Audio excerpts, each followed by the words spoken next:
chieng' tich ariyo mano mar juma mabiro kaka jalonya e weche mag ochumi. Akini gin dongruok mane ma ichano neno ma bende piny Kenya pok wabedo godo e kind thuolo mokalo ma bende chano gombo mar mondo mitwagie kotende kod twak moyiedhi e kinde mabiro.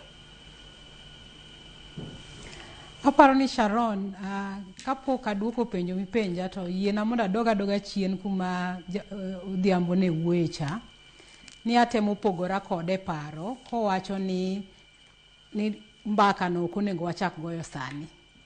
Ng'e ni developments te gin gige siasa, gin politics and development is a tool mitiyo godo gi politicians to further services. To gima jatend piny bende biro timo Tuesday ok nyis ni odhi loso plan to plan no chako tiyo. Owacha ni onego wachak go mbaka. Manyiso ni wachako go mbaka, wayawo pachwa ni wadwa loso plan, wakele ji mang'eny kuom mbaka no, paro mathoth wasumore, wapenjore ni tang'o monego watimre nade, waketi e tim e plan ni kata prototype mar Vision 2060. Kidwaro loso plan, nitiere nyaka kama nyaka chake godo. To kawa chako twak Tuesday ma next week, ok nyis ni ei twagno mano e chieng' ma wadhi chako mbaka, to chieng' ne mwaloso prototype, to chieng' ne mwasegore, to chieng' ne mwachake tich. En mana kama gimoro chakorego. Gimoro kamoro ni kama nyako chakrego. Koro conversation no biro chakore Tuesday. To biro dhi mbele. Josiasa biro kelo pachgi, nyithindo miluongo ni Gen Z ka biro kelo pachgi kuom gigo mag digigomb neno ni mondo tim, mondo piny Kenya odongre. Koro an kod pogruok e paro ni mbaka to nyaka wachaki, to kendo nyaka chaki achaka somewhere. Kata de bed ni ochake kod ker, ang'eyo ni nitiere jok miluongo ni technocrats behind the scenes ma osebedo ka paro kendo ging'iyo ni mondo wa develop a new vision, wadok e Vision 2030, to wang'iyo ni thoro mage mane wan go kata lek mage mane wan go de vision no ma moko kuomgi ok ochopo kare.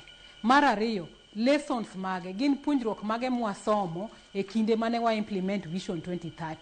Ang'o ma wanyalo kawo kwa dhi godo mbele, ang'o monego wawe ka wadonje Vision 2060.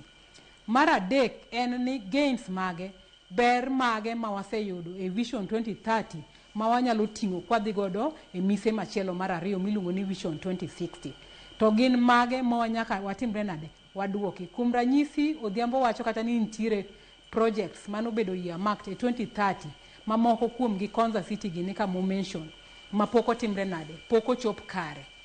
Koro mage gik monego beni ikuongo itimo an assessment, a status report or review e kama wantiere Vision 2030. Then ere kaka watude kod Vision 2060 ka wadhi mbele. Nitiere gik moko mane oketi kaka mise e 2030 ma gin wasechopo lek go. Koro gin ang'o manyien ma onego watim. Kuom ranyisi king'iyo kaka sani piny osedongore, gik moko kaka digital transformation, globalization, geopolitics shifts, alliances and relationships monego beni piny Kenya koro bedo godo. Kane wadhi south, onego wadhi east, ang'o ma wadhi manyo kuro, ang'o gini monego beni watimo mabedo kunwa kaka priority. Koro ka politicians bro hijack the process, it is still okay nikech one, development is politics and interest, so groups ka groups within that process nikod interest gi. An agombo mondo ane economic transformation, agombo mondo ane ni ere kaka wabero luasi mar timo ohala, mar dongruok marwa kaka piny, mondo mi nyithindo rawere mang'eny maonge tije sani, which is a major problem ma wan godo sani, oyud tich. Ere kaka wa infuse gik moko kaka artificial intelligence e yorewa mag service delivery kaka piny mar Kenya. Ere kaka watiyo gi gik moko kaka green economy e weche mag lokruok mar luasi, carbon credits and so on and so forth. Koro nitiere conversations mang'eny ma nyaka watim kendo nyaka wabed kode paro ka watimore nade, ka waketo dongruok mar, kwa keto mise mar Vision 2060. Ok en gima jatend piny nyalo timo kende, to twak kata mbaka nyaka chaki. Oseyie ni odwano chak mbaka no, to ko chake kende. Mbaka kigoyo to kinyal go mbaka kendi, igoyo mbaka kod ji, iwuoyo kod ji, isumo paro, imiyo ji te chance nikech piny Kenya to en marwa te, mondo gikel pachgi, wasum pachgi go mondo walosi a better plan for the country Kenya. Erokamano ahinya. Odhiambo dong' koro iwinjo